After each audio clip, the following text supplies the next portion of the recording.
चलिए मैं आपसे पूछता हूँ, बस एक पल भर में पूरी पृथ्वी पर से लाखों लोग पलक झपकते ही गायब होकर चले जाएं। क्या होगा अगर यूरोप के उत्तर और अफ्रीका के हिस्से से राष्ट्रों का एक बड़ा गठबंधन इकट्ठा हो जाए और इसराइल पर आक्रमण करने की कोशिश करें? क्या होगा अगर विशाल एस्ट्रॉइड अंतरिक्ष से गिरकर पृथ्वी से टकराने लगे? क्या आपको पता है कि बाइबल के अनुसार भविष्य में इन सारी घटनाओं के घटित होने का अनुमान पहले से किया गया है? आज हमारे 3 अतिथि हैं ऐसे बाइबल विद्वान जो ग्रीक और हिब्रू जानते हैं। इन्होंने कुल 157 किताबें लिखी हैं। ये हमारे मेहमान हैं।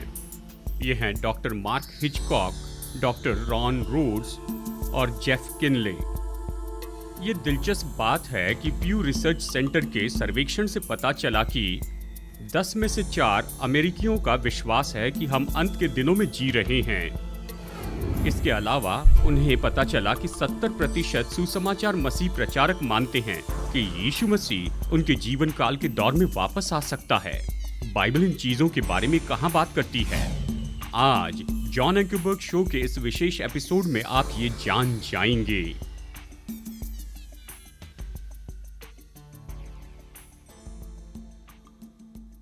प्रोग्राम में स्वागत है। मैं हूं जॉन एंकरबर्ग और हमारे साथ हमारे देश के 3 बहुत ही उत्तम बाइबल के विद्वान हैं। ये आज हमारे साथ हैं और मैं खुश हूं कि आप हमारे साथ जुड़े। हम बात कर रहे हैं प्यू रिसर्च पर और कितने लोग विश्वास करते हैं कि हम सच में अंतिम समय में जी रहे हैं। जब आप इन आंकड़ों को देखेंगे तो सच में हैरान हो जाएंगे। और आज हम चर्चा करने वाले हैं कि बाइबल सच में अंतिम समय के बारे में क्या कहती है और यीशु मसीह कब लौट आएंगे और कौन सी घटनाएं होने वाली है।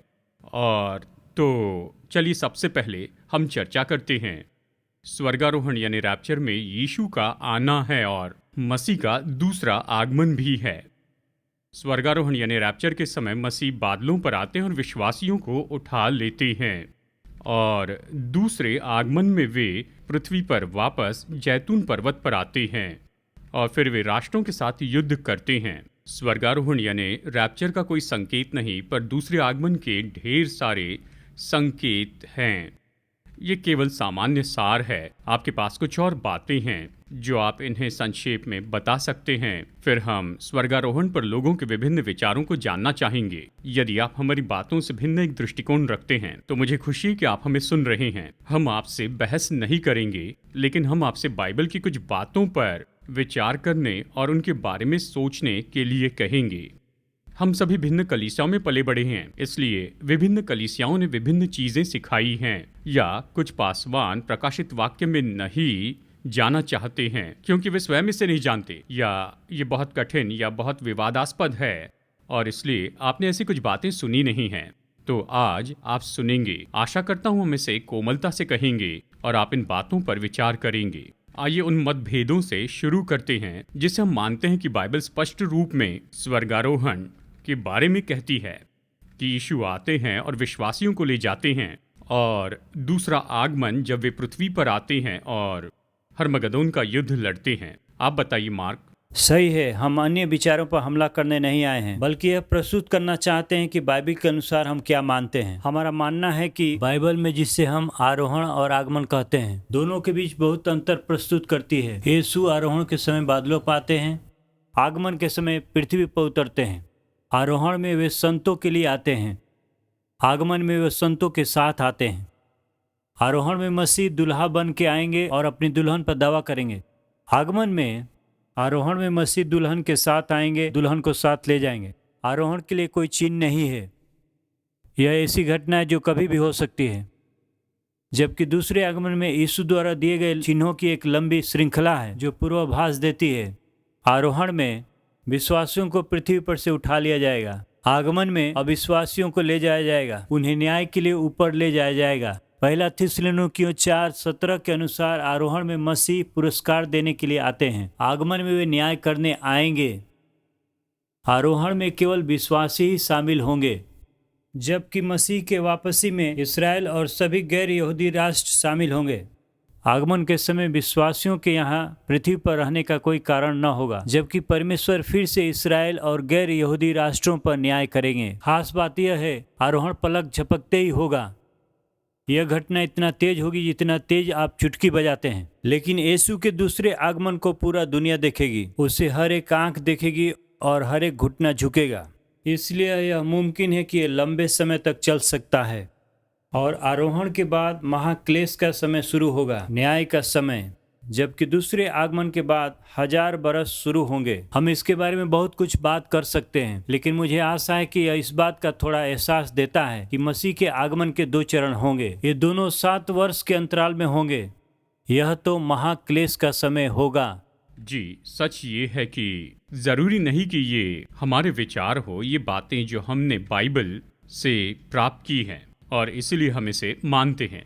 और मैं आपसे पूछता हूँ, जैसे इन वचनों को हम यहाँ स्क्रीन पर रखते हैं, कि आप स्वयं अपनी बाइबल में इसे खुद पढ़ लें और आप निर्णय लें। और इसलिए आज का हमारा संदर्भ यही है। और मैं एक विचार रखना चाहता हूँ कि ठीक है, खैर हम काफ़ी समय से इस पर बात कर रहे हैं, तो चलिए शुरू करते हैं। प्री ट्रिबुलेशन व्यू, यानी स्वर्गारोहण होता है और उसके बाद में क्लेश काल शुरू होता है। परमेश्वर अपने सभी संतों को धरती से उठा लेते हैं और सच है कि क्लेश बाद में होता है। इसे कहते हैं क्लेश पूर्व आरोहण, प्री ट्रिबुलेशन रैप्चर। जेफ, इसके बारे में बताइए। हाँ जॉन, कभी कभी ये बहुत तकनीकी लगते हैं, ये बहुत धार्मिक लगते हैं, लेकिन ये केवल बाइबल में सिखाए गए चीजों का वर्णन करने उपयोग किए जाने वाले शब्द है। और सबसे महत्वपूर्ण प्रश्न जो हम पूछ सकते हैं, बाइबल क्या कहती है? तो क्लेश व पूर्व संबंधी दृष्टिकोण, पूर्व का अर्थ है किसी से पहले, क्लेश का अर्थ है कि परमेश्वर के पृथ्वी पर अपना क्रोध प्रकट करने से पहले मसीह अपने दुल्हन को बचाने के लिए लौटते हैं। तो असली सवाल यह है कि क्लेश के अवधि के दौरान परमेश्वर के क्रोध में जलेंगे। क्लेश पूर्व दृष्टिकोण कहता है कि नहीं, मसीह उससे पहले वापस आएंगे। अर्थात क्लेश पूर्व स्वर्गारोहण, मसीह क्लेश काल से पहले अपनी दुल्हन को बचाते हैं। क्लेश पूर्व दृष्टिकोण के बारे में मुख्य बात यह है कि यीशु किसी भी समय वापस आने वाले हैं। और फिर मार्क, जब हम क्लेश काल में पढ़ेंगे तो कुछ लोग कहते हैं कि आप जानते हैं कि क्लेश काल के मध्य तक आरोहण नहीं होगा, यानी क्लेश काल के बीच तक। तो ये बहुत ही अलग है, हमें इसका अर्थ बताइए। खैर है, सभी विचार यह मानते हैं कि हम परमेश्वर के क्रोध से मुक्त हैं, क्योंकि बाइबल यह कहती है कि हम परमेश्वर के क्रोध के लिए नियुक्त नहीं हैं। क्रोध कब शुरू होता है और परमेश्वर हमें उससे कैसे बचाते हैं? तो मध्य क्लेश के विश्वासी कहेंगे कि यीशु उस 7 वर्षीय क्लेश के 3.5 वर्षीय बिंदु पर कलीसिया को स्वर्ग में आरोहित करने के लिए वापस आएंगे। तो वह कहेंगे कि क्लेश का पहला 3.5 वर्ष परमेश्वर का क्रोध नहीं है, यह सिर्फ मनुष्य का क्रोध है। युद्ध, अकाल और ऐसी चीजें हैं। यह वास्तव में परमेश्वर का क्रोध नहीं है, यह मनुष्य का क्रोध है। परमेश्वर का क्रोध आखिरी 3.5 वर्ष तक सीमित है। अब वे अक्सर 1 कुरिन्थियों 15 के आखिरी तुरही की तुलना करते हैं, जो कहता है मसीह आने वाले हैं, आखिरी तुरही फूकी जाने वाली है। वे इसकी तुलना प्रकाशित वाक्य के अंतिम न्याय की तुरही के साथ करते हैं। यह प्रकाशित वाक्य 11:15 में है। लेकिन समस्या यह है कि 1 कुरिन्थियों 15 में तुरही कलीसिया के लिए है, यह अनुग्रह की तुरही है, जबकि प्रकाशित वाक्य 11 में तुरही उन लोगों के लिए है जिन्होंने परमेश्वर को अस्वीकार किया, और यह न्याय की तुरही है, और ये अलग अलग तुरही है। और दूसरी बात यह है कि संपूर्ण 7 वर्ष परमेश्वर के क्रोध की अवधि प्रतीत होती है, क्योंकि क्लेश के पहले 3.5 वर्ष में मुहरबंद न्याय भी यीशु द्वारा खोल दिए गए हैं। तो परमेश्वर के क्रोध को क्लेश के दूसरे भाग तक सीमित करने का प्रयास करना उचित नहीं लगता। यह संपूर्ण अवधि क्रोध की है, यह बदतर होता जाता है, यह प्रसव पीड़ा की तरह है। समय के साथ इसकी तीव्रता और आवृत्ति बढ़ती जाएगी, लेकिन संपूर्ण क्लेश काल परमेश्वर का क्रोध है। बहुत अच्छा विवरण है। और यहाँ चलिए आगे बढ़ते हैं इस पोस्ट ट्रिब्यूलेशन व्यू, क्लेश पश्चात के दृष्टिकोण पर। लोग ये कैसे कहते हैं कि ये क्लेश के बाद आता है, उन सब आयतों के संदर्भ में जिसके बारे में हम आरोहण के साथ बात करते हैं कि हम आने वाले क्रोध से बच गए हैं। जी, वे मूल रूप से कहते हैं कि क्लेश के अंत में कलीसिया बादलों में मसीह से मिलने के लिए उठा ली जाएगी और फिर उनके साथ वापस पृथ्वी पर आएगी। बेशक यह यूहन्ना 14:1-3 का खंडन करता है, जो कहती है कि हमें पिता के घर ले जाएगा। सही है। क्लेश पश्चात वाले कहेंगे कि ईसाई क्लेश काल में होंगे। आप इसे पाठ में देख सकते हैं। तो कलीसिया का आरोहण नहीं हुआ होगा, इसका जवाब सरल है, क्योंकि हमारा मानना है कि भले ही कलीसिया को क्लेश से पहले उठा लिया जाएगा, लेकिन क्लेश के दौरान नए लोग नए ईसाई बनेंगे। और क्लेश पश्चात वाले ये भी कहते हैं कि मसीह अपने लोगों को परमेश्वर के क्रोध से बचाएंगे और वे उनकी रक्षा करेंगे। समस्या यह है कि कई दंड प्रकृति में व्यक्तिगत नहीं होते। शुद्ध ग्रह, भूकंप, पृथ्वी पर गिरने वाले सभी प्रकार की बुरी चीजें, अकाल, प्रकाशित वाक्य 6 में आप जानते हैं, शहादत होगे। और इसलिए लगता नहीं कि कलीसिया उसमें रहेगी। बाइबल कहते हैं कि उन्हें इस पूरी अवधि से ही बाहर रखा जाएगा, प्रकाशित वाक्य 3:10। और इसके अलावा मुझे लगता है कि आसन्नता का विचार अत्यंत मुख्य है। देखिए, यदि क्लेश पश्चात बात सत्य है तो हम अनिवार्य रूप से 7 साल के चिन्हों के साथ आरोन की उल्टी गिनती कर सकते हैं। फिर आसन्नता के कोई मायने नहीं रहेंगे। लेकिन आसन्नता का बाइबल सिद्धांत है, आप इसे पूरे नियम में देख सकते हैं। यीशु कभी भी आ सकते हैं, वो किसी भी समय पर आ चिन्हों की सकते हैं। आवश्यकता पर नहीं अगर है। क्लेश पश्चात बात सच है तो किसी भी क्षण का मतलब नहीं होगा। सही है। अब ये एक आंतरिक बहस है, एक पारिवारिक बहस। हम अपने अलग विचार वाले भाइयों से प्रेम करते हैं, पर वचन पर विचार का जाना चाहिए और वचन उन विचारों का समर्थन करते हैं जिनके बारे में हम बात कर रहे हैं। जी चलिए यूहन्ना 14 में चलते हैं। क्लेश पश्चात दृष्टिकोण के संदर्भ में यीशु ने कहा, मेरे पिता के घर में बहुत से भवन हैं, यदि जी। ऐसा नहीं होता तो मैं तुम्हें बता देता। मैं तुम्हारे लिए जगह तैयार करने जा रहा हूँ, तो फिर आकर तुम्हें अपने साथ ले जाऊंगा कि जहाँ मैं रहूँ वहाँ तुम भी रहो, यानी जहाँ मैं रहूँ वहाँ तुम भी रहो। तो यीशु आपके लिए जगह तैयार करने के लिए पहले ही गए हैं। अभी हम विश्वासी उसी जगह पर हैं। जी, अब वो वहाँ पर 2000 साल से निर्माण की योजना में लगे हैं। कहाँ पर? बॉस्टन में नहीं, स्वर्ग में, पिता के घर में। कहा, मैं वहाँ से आऊँगा, मैं आकर तुम्हें अपने यहाँ ले जाऊँगा कि जहाँ मैं हूँ वहाँ तुम भी रहो। अब यहाँ पर बात यह है कि यीशु हमें कहाँ पर लेकर जाएंगे। उसने कहा वो हमें लेकर जाएंगे ऐसी जगह जो हमारे लिए तैयार कर रहे हैं, जी। पिता के घर में, यानी हम उसके साथ रहेंगे। देखिए, फिर भी पोस्ट ट्रिब्यूलेशन कहता है नहीं, जब मसीह आरोहण में आएंगे और हम उसके साथ बादलों में जा मिलेंगे और फिर हम सीधे पृथ्वी पर वापस आएंगे, वहां स्वर्ग में कोई समय न होगा।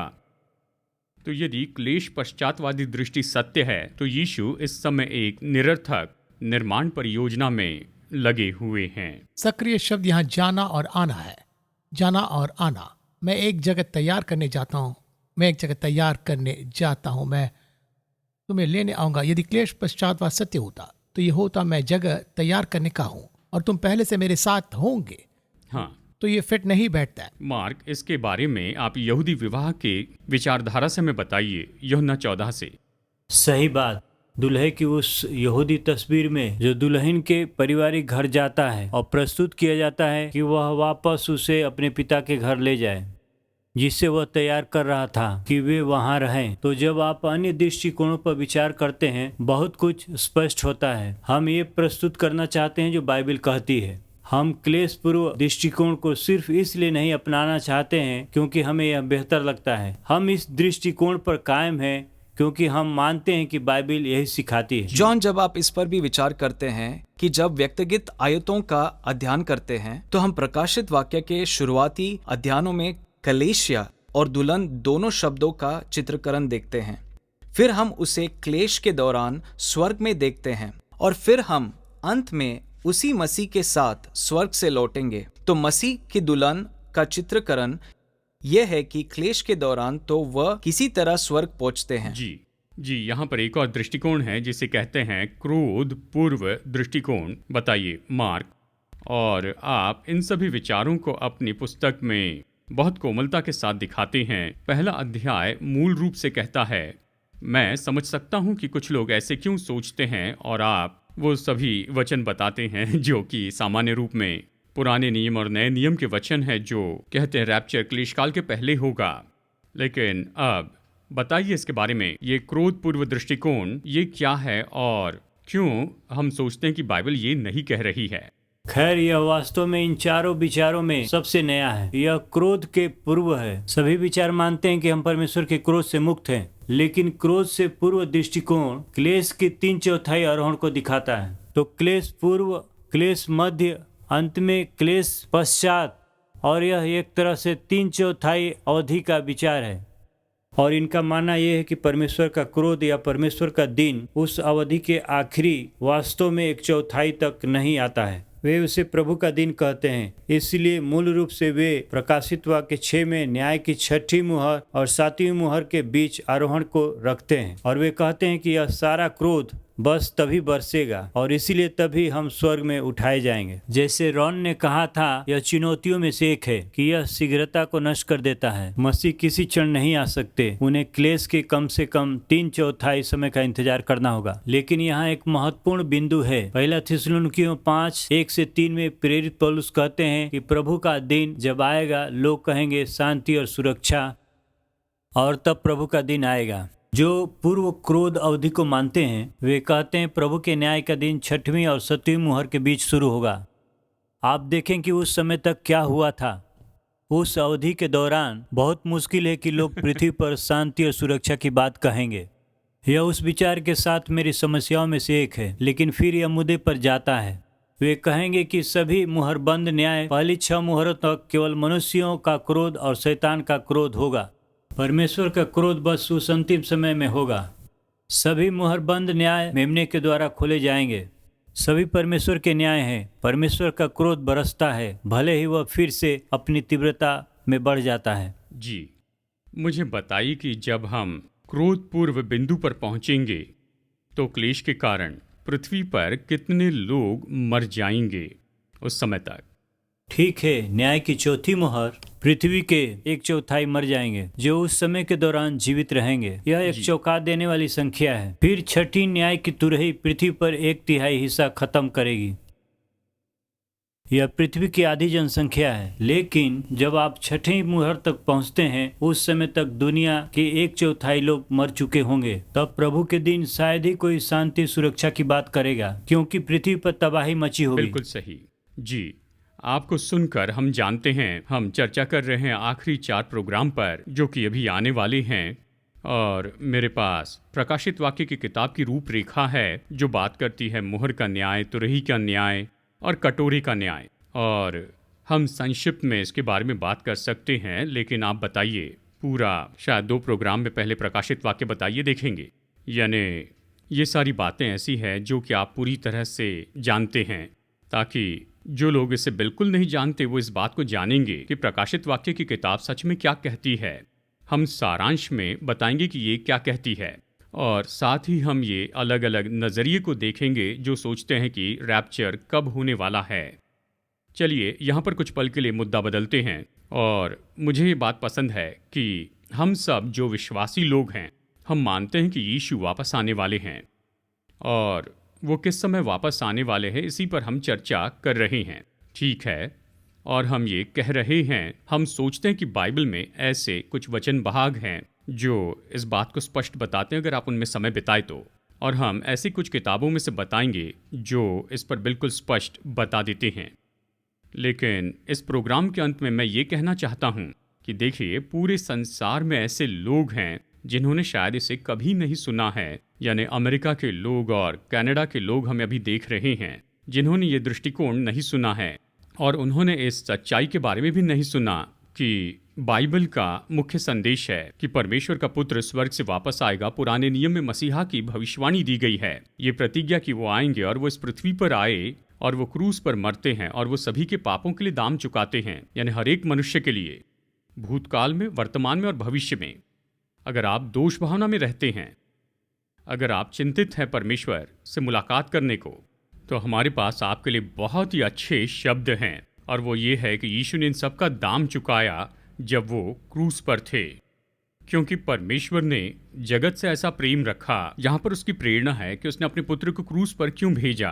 परमेश्वर ने जगत से ऐसा प्रेम रखा कि उसने अपना इकलौता पुत्र दे दिया, ताकि जो कोई उस पर विश्वास करे, यानी कि उसके लिए काम करे या उसके लिए 1200 काम करे, लेकिन बस केवल उस पर विश्वास करे कि उसने पूरा दाम चुकाया, जो भी जरूरी था सब किया है। जब वो क्रूस पर था, हमारे पाप उठा लिए और उस पर रख दिए गए।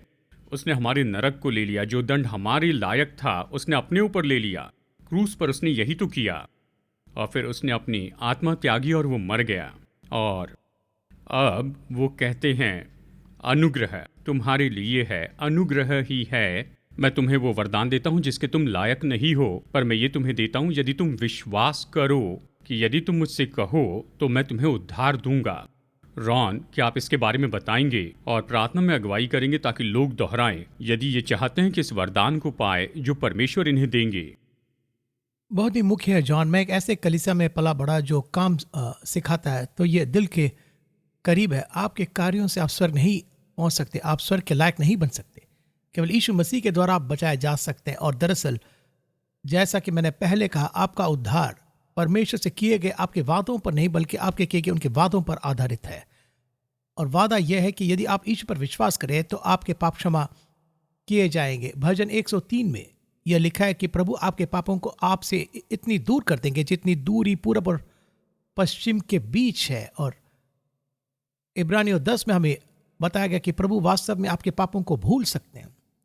क्या बात है! सब यीशु मसीह पर आधारित है। यदि आप यह क्षमा चाहते हैं तो मैं आपको प्रार्थना के लिए आमंत्रित करता हूं। पिता, मैं यीशु के लिए आपका बहुत धन्यवाद करता हूं जो मेरे पापों के लिए क्रूस पर मारे गए। उन्होंने मेरा दंड ले लिया। मैं दंड के योग्य था, लेकिन उन्होंने मेरे दंड को क्रूस पर ले लिया। इसके लिए मैं आपकी प्रशंसा करता हूं। मैं जानता हूं कि मैं स्वयं नहीं बच सकता। जानता हूं कि मैंने आपको ठेस पहुंचाया है। जानता हूं कि मैंने हमारे बीच की एक दीवार खड़ी कर दी। पर अब मैं आपके आधिकारिक वचन से समझ गया हूं कि मैं यीशु के द्वारा आपके साथ संबंध बना सकता हूं। यूहन्ना 1:12 के वादे के अनुसार प्रभु यीशु में मैं आपका स्वीकारता हूं। मैं आपको उद्धारकर्ता के रूप में विश्वास करता हूं, जो न केवल मेरे लिए मरे बल्कि मृतकों में से फिर जी उठे। मुझे आपके वचन पर भरोसा है कि मैं आपके परिवार में हूं। मैं आशा करता हूं कि उन सभी लाभ का इंतजार करता हूं जिसके बारे में इस प्रसारण में बात की गई है। मैं आपको धन्यवाद देता हूं यीशु के नाम से। अगर आपने प्रार्थना की है तो स्वर्गारोहण में मैं आपको देखूंगा। बिल्कुल सही। जानते हैं दोस्तों, बाइबल कहती है कि जितनों ने यीशु को ग्रहण किया है, आपने अभी उसे ग्रहण किया। फिर यीशु कहते हैं कि उन लोगों के लिए वो उन्हें सामर्थ्य देते, परमेश्वर की सामर्थ्य कि आपका जीवन बदल दे। आपके जीवन में पवित्र आत्मा आता है। क्योंकि अगर आप ये कहें कि जैसे यीशु चाहते हैं कि मैं जीऊं वैसे मैं कभी नहीं जी सकता, आप खुद ऐसा नहीं कर सकते। लेकिन जब उसे न्योता देते हैं, वो आपको पवित्र आत्मा देता है जो आपकी मदद करता है, आपको प्रोत्साहित करता है और आपके अंदर से आपको बदल देता है। अगर आप प्रभु को न्योता दे तो ये सब हो सकता है और वो आपको बदल देंगे। वही तो है जो आपको बदल देते हैं और आप वही करना चाहेंगे जो वो कहते हैं। मैं आशा करता हूँ आपने रॉन के साथ ये प्रार्थना की है। और फिर से कहूँ, इस हफ्ते हमारे साथ जुड़ने के लिए धन्यवाद। और मैं आपसे व्यक्तिगत बातें करना चाहता हूँ और बताना चाहता हूँ कि अगले हफ्ते हम किस बात के ऊपर में चर्चा करने वाले हैं। बने रहिए, जॉन जल्द लौटेंगे।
अच्छी जगह है।